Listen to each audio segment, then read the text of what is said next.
Bismillahirrahmanirrahim, me emrin e Allahut të gjithëmëshirshmit, mëshiruesit, mëshirbërësit. Përshëndetjet e Allahut të mëdhëruar, pas falënderimeve të Tij qofshin mbi vulën e profetëve Muhammedin alayhi salatu wassalam, familjen e tij të ndershme, shokët e tij eminent dhe besnik dhe mbarta të cilët e ndjekin dhe pasojnë udhën e tij deri në ditën e fundit, ku e lutim të mëdhëruarin Allah të na bëjë prej tyre.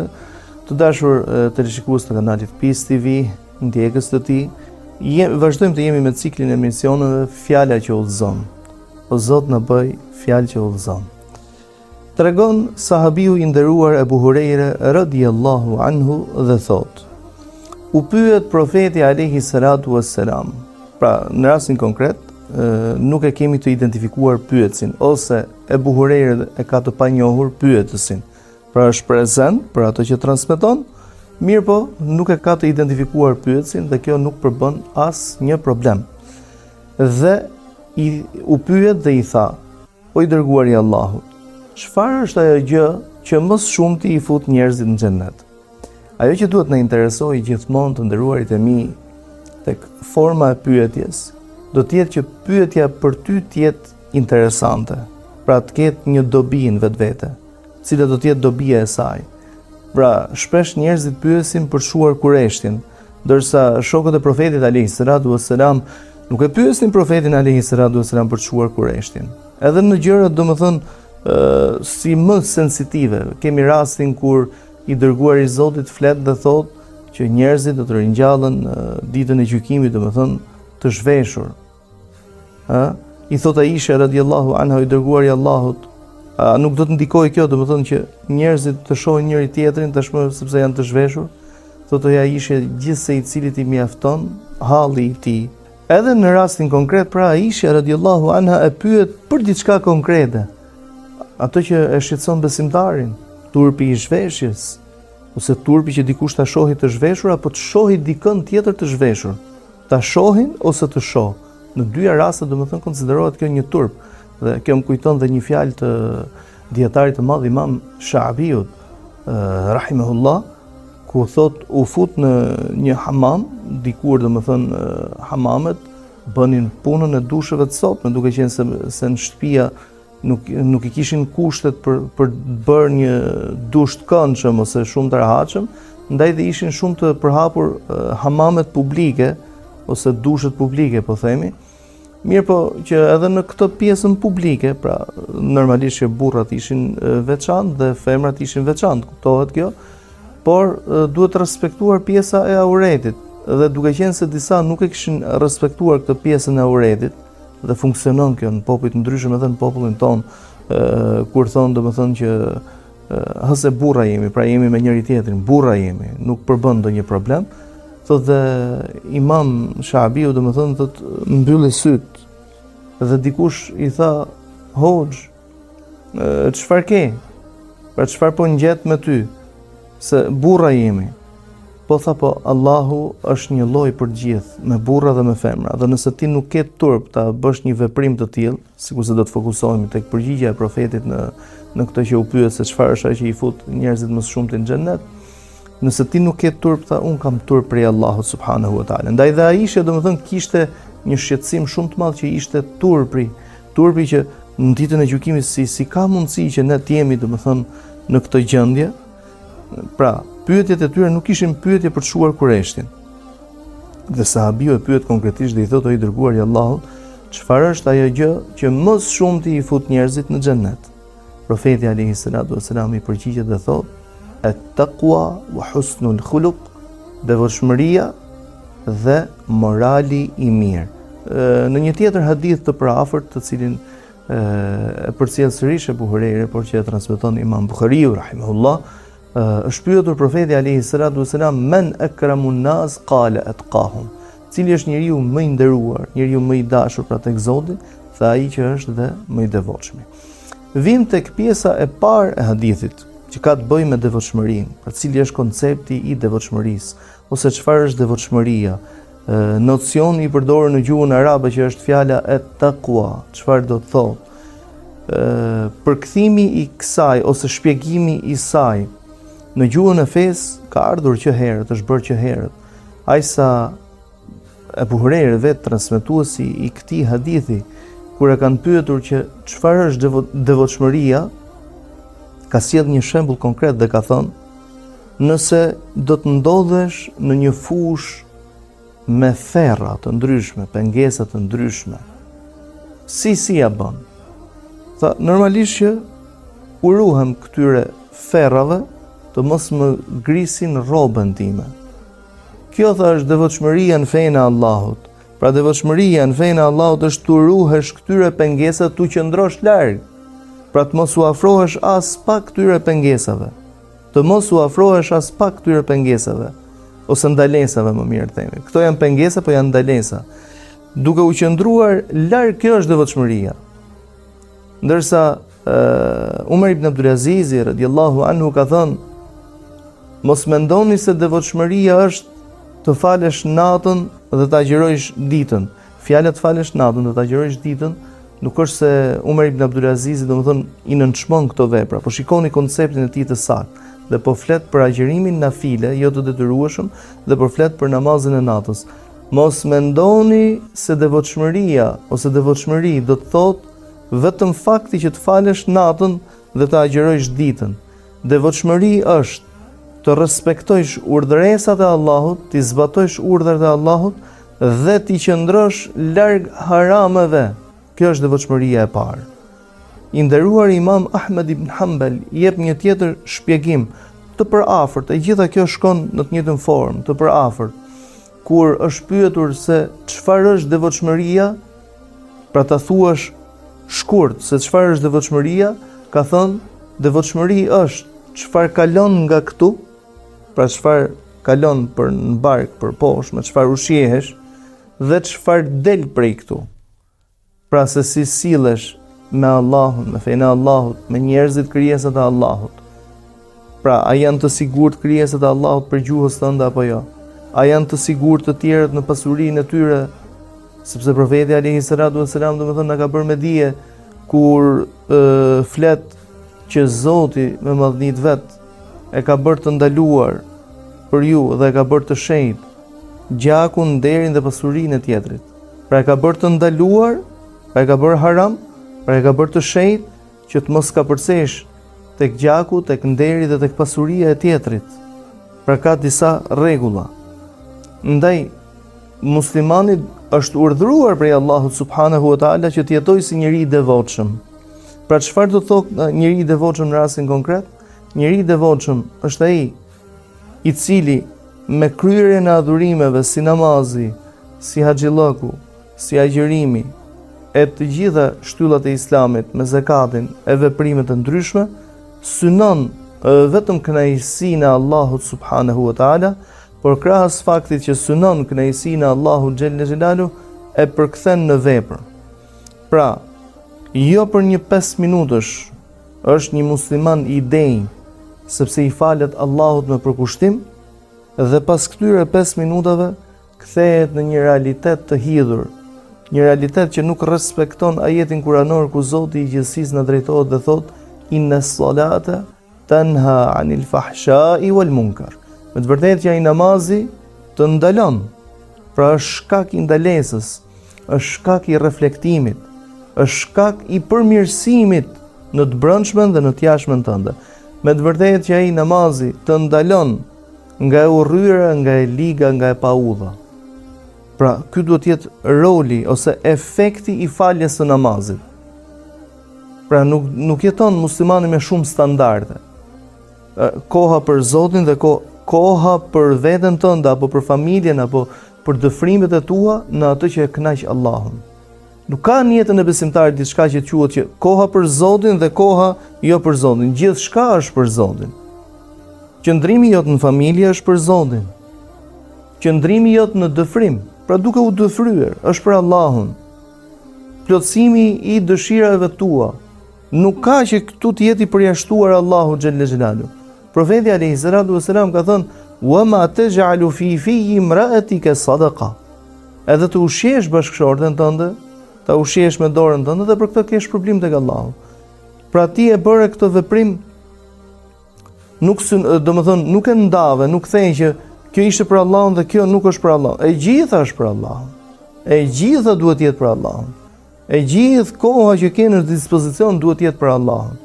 Kur e pyet një sahabi, sikurse do ta përmendim inshallah edhe në emisionin e vijim, e pyet dhe i thot, pra profeti alayhi salatu wasalam flet për marrëdhënien intime me bashkëshorten dhe i thot o i dërguari i Allahut, a yati ahaduna shahwatahu wa yakunu lahu fiha ajr? O i dërguari i Zotit, kryen dikush prej nesh dëshirën e tij, plotson dëshirën dhe nevojën e tij, domethënë biologjike, dhe në të njëjtën kohë merr dhe shpërblim? Shikoni tani se si përgjigjet i dërguari i Zotit, thot: "Ara'aita in wada'aha fi haramin akana alayhi wizr?" Nëse këtë veprim do ta bënte në haram, në diçka të ndaluar, a do të kishte për të dënim? Patjetër që do të ketë dënim, do të ketë ndëshkim. Në mos e pas në këtë dynja, do ta ketë në ditën e gjykimit, o Zot mos na bëj prej tyre. I tha po i dërguari i Zotit, ndaj thot edhe kur një nevojë të tillë, një dëshirë të tillë e plotson, domethënë në hallallik, ai do të ketë për të shpërblim. Pra devotshmëria çfarë qen ka? Qen ka që gjithë jetën t'ia kushtosh Allahut subhanahu wa taala. Ai sa kanë folur që edhe kur të ulesh për të ngrënë bukë, një domosdoshmëri, jo nevojë, po domosdoshmëri e trupit, dhe kur të ulesh thot për të ngrënë bukë, për të ngrënë ushqim, ti të synosh me të që e bëj një jetë, domethënë, në brendësinë time, që të ushqehem ose të ha këtë ushqim për të forcuar për të qenë sa më i freskët, sa më i përqendruar dhe sa më i fortë në adhurim. Pra shikoni domethënë se si është koncepti i devotshmërisë në Islam. Pra koncepti i devotshmërisë në Islam është të ruhesh prej gjërave të ndaluara, pra të qëndrosh larg atyre. Jo të diskutosh që shiko se kjo është ai u qëndron larg. Ndaj dhe kanë thënë domethënë që ne braktisnim shumë gjëra të lejuara nga frika se mos afrohemi tek të ndaluarat. Kështu jetonin të parët, jetonin me atë frikën, gjithmonë frika se mos i afrohem. Frika se mos i afrohem, jo frika se mos bien haram. Apo kur thot Ebu Dherr radhiyallahu anhu, të gjithë e pyesin ose shumica e pyesin profetin alayhi salatu wassalam për veprat e vyera të cilat të afrojnë tek Zoti i gjithësisë me patjetër, ndërsa unë e pyesja për veprat e ndaluara nga frika se mos bijem në to. Pra duke e pyetur vazhdimisht se cila është gjëja më me vlerë, si në rastin konkret, cila është ajo vepër që më shumë t'i fut njerëzit në xhennet. Dhe thot, ndërsa unë e pyesja o i dërguari i Zotit pra për gjëra të tjera, po nëse këtë nuk e bëj, po nëse e veproj këtë tjetrën, si do të jetë domethënë qëndrimi im përpara Allahut, ose çfarë cila do të jetë marrëdhënia ime me Allahun në rastin konkret, subhanallahu domethënë. Pra devotshmëri ta vendosësh jetën tënde, të gjithën, nga fillimi deri në fund, ta jetosh si të tjetër ndërruarit e mi. Domethënë një shembull konkret. Kur njeriu foshnja lind, një ndër etikat, normat që prindi ose ai që zën vendin e prindit ja ka si një detyrim moral, domethënë, është që në vesh me të lehtë i jep mesazhin e parë nga kjo botë duke i thritur ezanin. Me të lehtë, pra pa e dëmtuar. Pra për t'i dhënë mesazhin e parë, fjalët e para të cilat do të dëgjojë do të jetë madhërimi i Allahut, njësimi i Allahut, dëshmia se Muhamedi është i dërguari i Allahut, ftesa për në namaz për në adhurim të Allahut, ftesa për në shpëtim. Dhe kemi një namaz xhenaze që nuk ka as ezan dhe nuk ka më as një ikamet. Ka thjesht domethënë një thirrje që rreshtohemi për të falur namazin e xhenazes, burr apo grua, çfarë mund të jetë ai. Sikur për të na thënë që në këtë botë ne duhet të jetojmë si midis kohës nga ezani deri në ikamet. Kështu duhet të jetë gjithë jeta jonë. Pra çfarë mund të bëjë një person që gjendet në xhami, që thritet ezani dhe është duke pritur ikametin për të falur namazin, çfarë mund të veprojë gjatë kësaj kohe? Me çfarë mund të angazhohet? Me çfarë tjetër përposë se madhërimin e Allahut, dhikrin dhe përkushtimin në ibadet. Kështu duhet ta kaloj të gjithë jetën e tij. Do të bëjmë një shkëputje të vogël për të rikthyer në pjesën e dytë të emisionit për të trajtuar dhe vlerën e devotshmërisë dhe efektin e saj në të përditshmen tonë.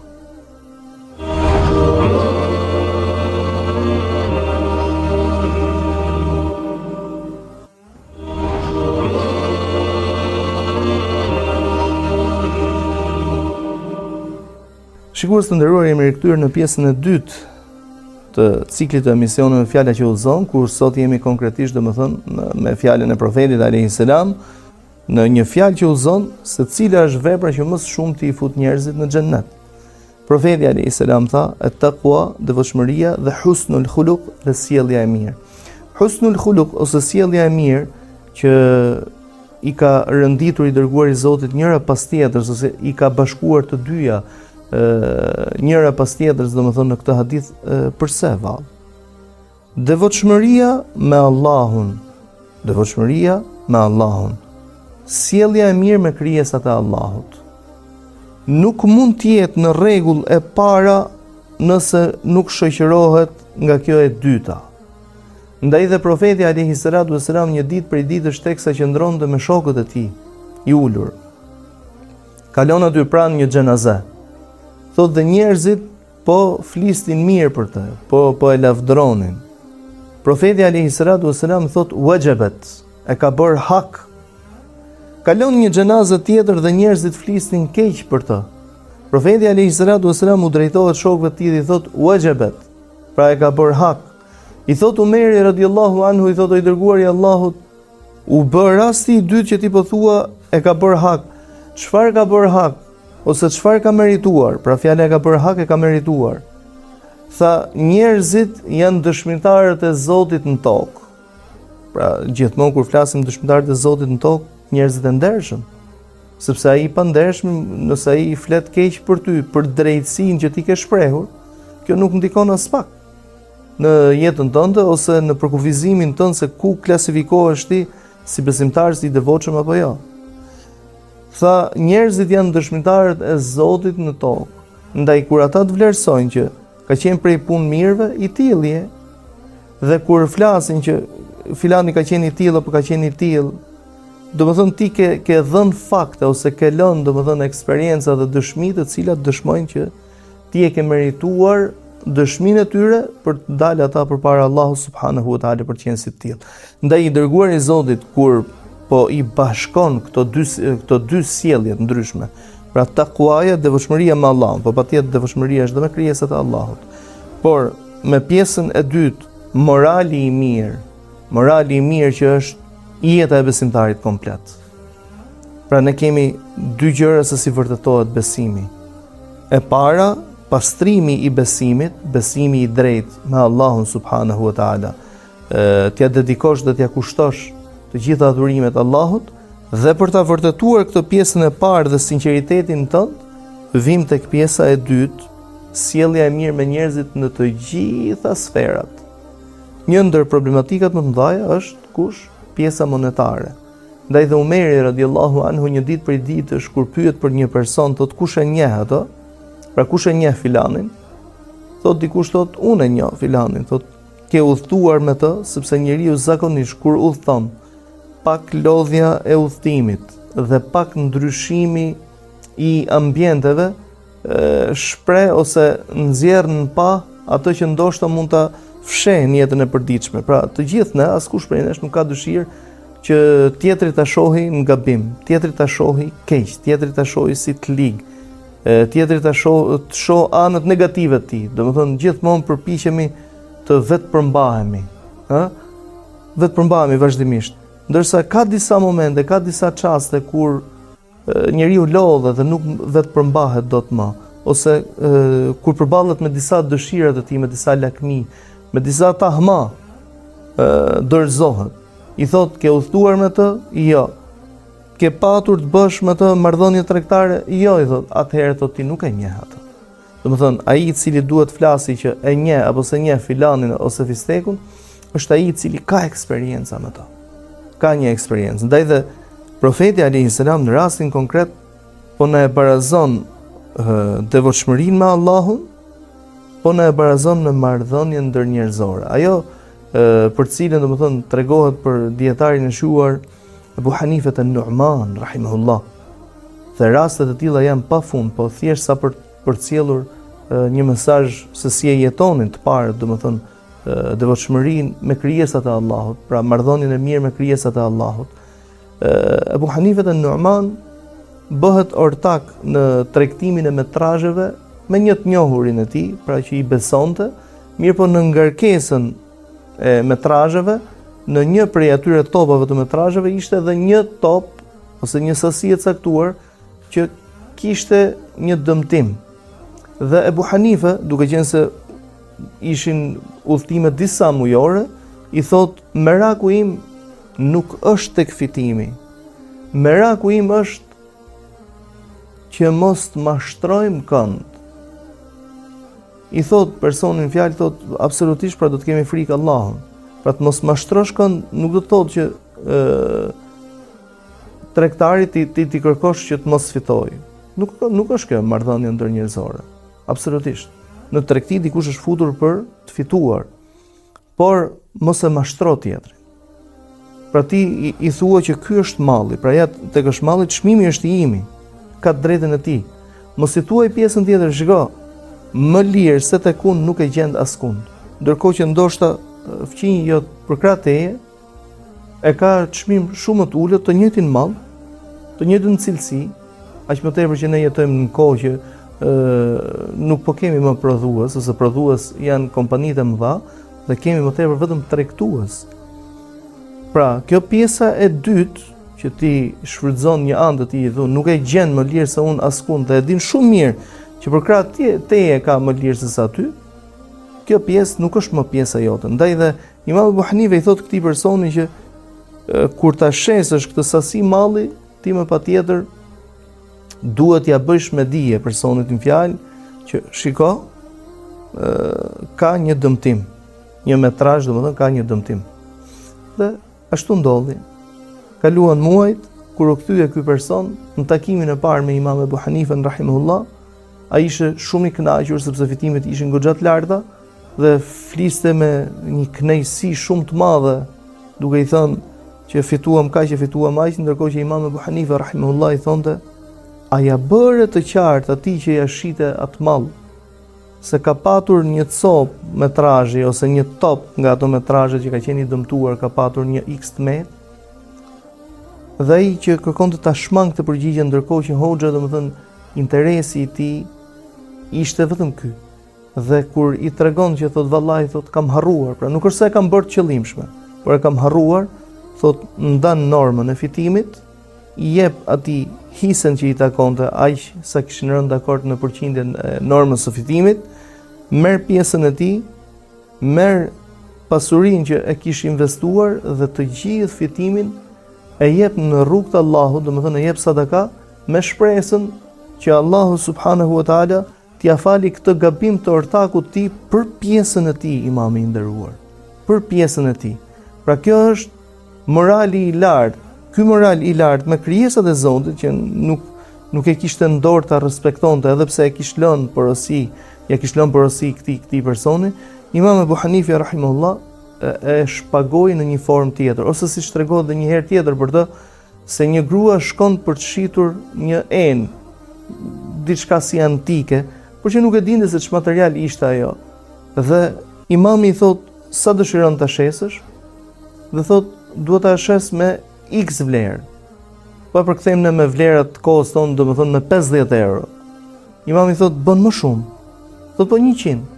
Bën më shumë. 150, aj sa u 10 fishua, thot çmimi. I thot imami, thot, kjo vlen akoma dhe më shumë, por unë nuk kam interes paguaj më shumë. Ndaj nëse dëshiron, shko pyet të tjerët, pra unë të orientova fillimisht që vlen dhe më shumë. I thot gruaja në fjalë, a ke interes ta blesh me këtë vlerën, pra kërkoja ta shisja 50 që mund të negocioj edhe për ta ulur dhe më shumë, ndërkohë që më ofrove 10 fishin, a ke interes ta blesh me 10 fishin? Patjetër do të që kam, por me hallallik gjithmonë.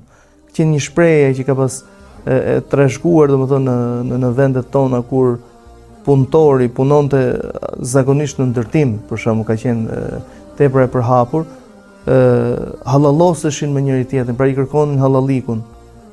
Punëtori ose ustai kërkonte hallallikun, por dhe pronari, po themi në rastin konkret që kishte ndërtuar diçka, kërkonte të thonte, a jemi halal, a jemi bërë halal. Kjo është një marrëdhënie jashtëzakonisht e bukur. Ndaj dhe hoxha, domethënë dietari në fjalë, e përktheu këtë hadith të profetit alayhi salatu wasalam. Për efektin që ka devotshmëria dhe marrëdhënia e mirë me patjetër me njerëzit, na flet Zoti i gjithësisë në Kur'anin e tij famlar thot, ku na thot: "Wa man yattaqillaha yaj'al lahu makhraja wa yarzuqhu min haythu la yahtasib." Dhe ai i cili është i devotshëm, i friksohet Allahut, pra çdo gjë e bën për Allahun subhanahu wa taala. Ai gjen zgjidhje prej Zotit dhe Zoti e furnizon andej nga ai nuk e pret. Gjen zgjidhje në çdo situatë. Zgjidhja për Jusufin alayhi salatu wassalam nuk ishte fakti që doli nga burgu, por zgjidhja për Jusufin alayhi salatu wassalam është se kur doli prej burgu, doli si një person i pafajshëm, si një person që ish burgosur për hatër të nderit. Pra si një person që kishte bërë burg për hatër të ndershmërisë së tij, për hatër të devotshmërisë së tij, për hatër të amanetit të tij. Pra gjen zgjidhje vazhdimisht, Allahu xhallal xhelalu ja lehtëson.